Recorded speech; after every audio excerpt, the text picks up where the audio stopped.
membahas tentang penanganan banjir bandang dan juga tanah longsor di wilayah Sumatera Utara.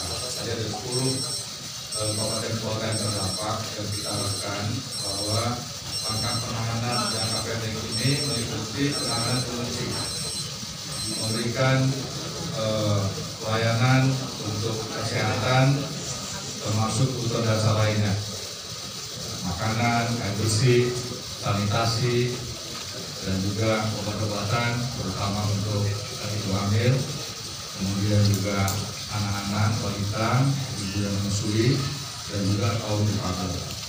Dan tadi sudah ada kesepakatan dengan Pak Gubernur tentang bagaimana memisahkan antara kelompok rentan dengan yang masih muda, sehingga risiko terpapar COVID bisa kita hindari.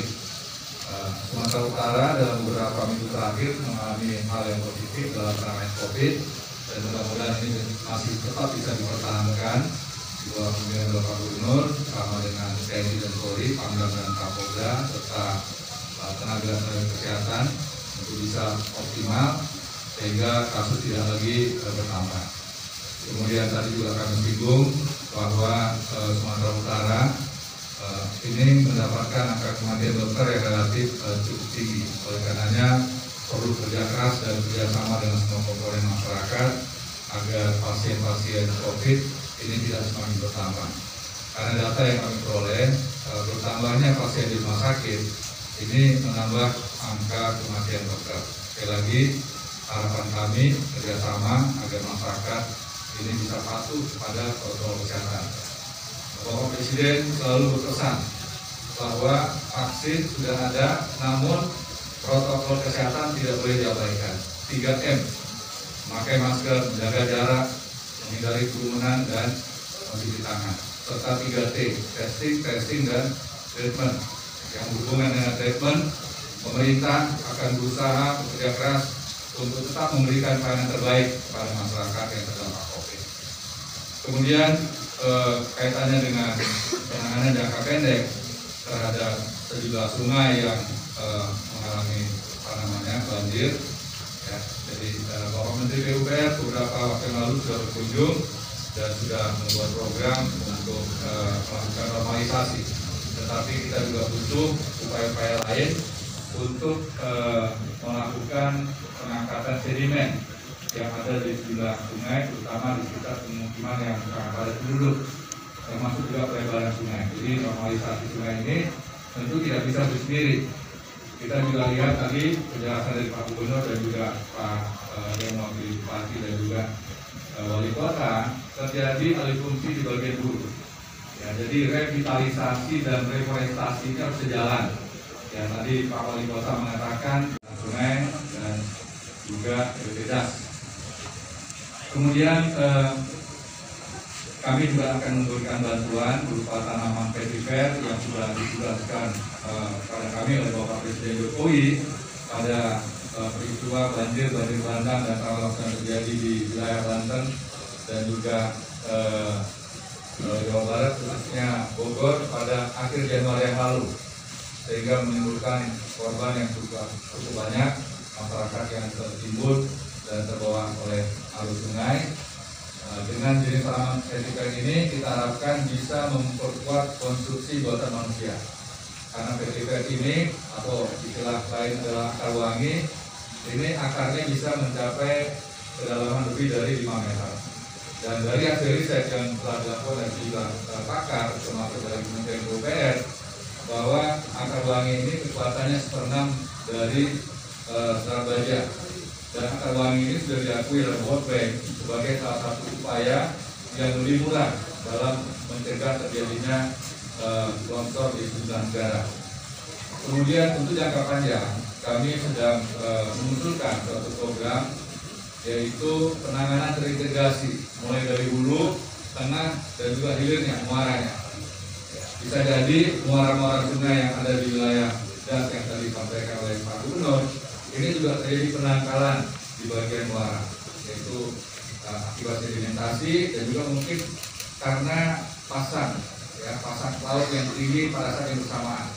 Curah hujan tinggi di hulu kemudian ditambah lagi dengan air laut yang berada pada posisi pasang, sehingga aliran air yang dari darat keluar itu akan sulit menuju ke laut. Oleh karenanya paralel ya, di samping untuk memulihkan kembali tanggul yang jebol, itu menormalkan kembali aliran sungai menuju ke laut. Kemudian kerjasama seluruh kementerian lembaga yang berhubungan dengan penanganan das ini nanti akan dikoordinir oleh BNPB. Kami mengadopsi program Citarum. Ya, tadi Pak Gubernur mengatakan pemerintah Provinsi Sumatera Utara sangat berharap pemerintah pusat bisa memberikan suatu program seperti Citarum untuk wilayah Sumatera Utara, karena program seperti yang sudah kita lakukan di Citarum ini ya hasilnya sangat baik.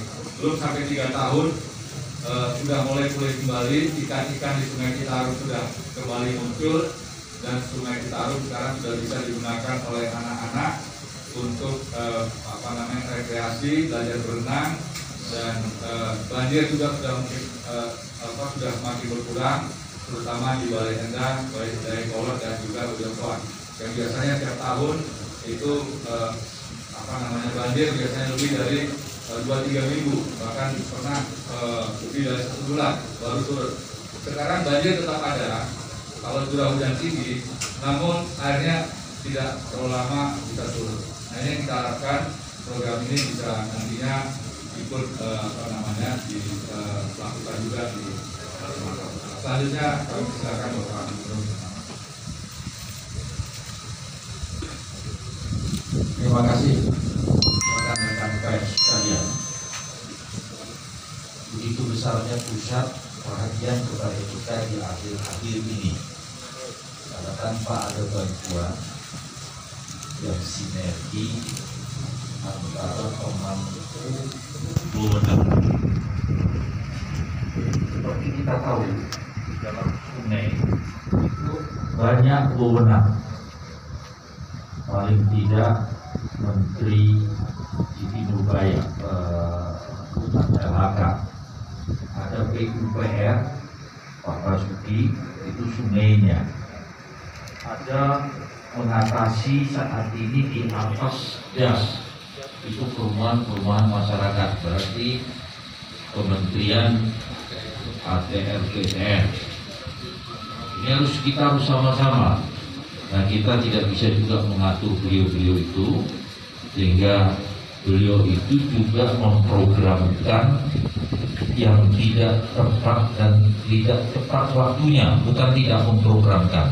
Ini harus bersama-sama sehingga berjalan dan kita bisa atasi.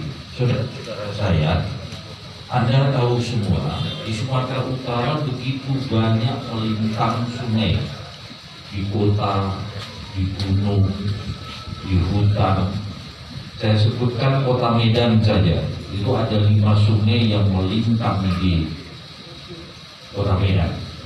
5 sungainya perlu perhatian.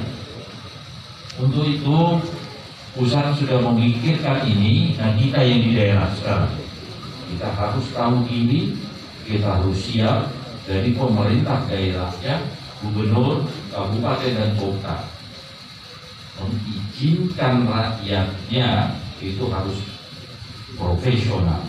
Karena kalau tidak profesional, inilah alam sekarang. Seperti Bapak BNPB sampaikan, kalau kita ganggu alam, alam akan mengganggu kita. Ini yang harus kita pikirkan dan harus kita sama-sama. Salah satunya mensosialisasikan ini kepada rakyat-rakyat kita, melakukan sosialisasi, edukasi yang insya Allah sungai merupakan kesejahteraan kehidupan rakyat, ini benar-benar terwujud. Terima kasih saudara-saudara saya.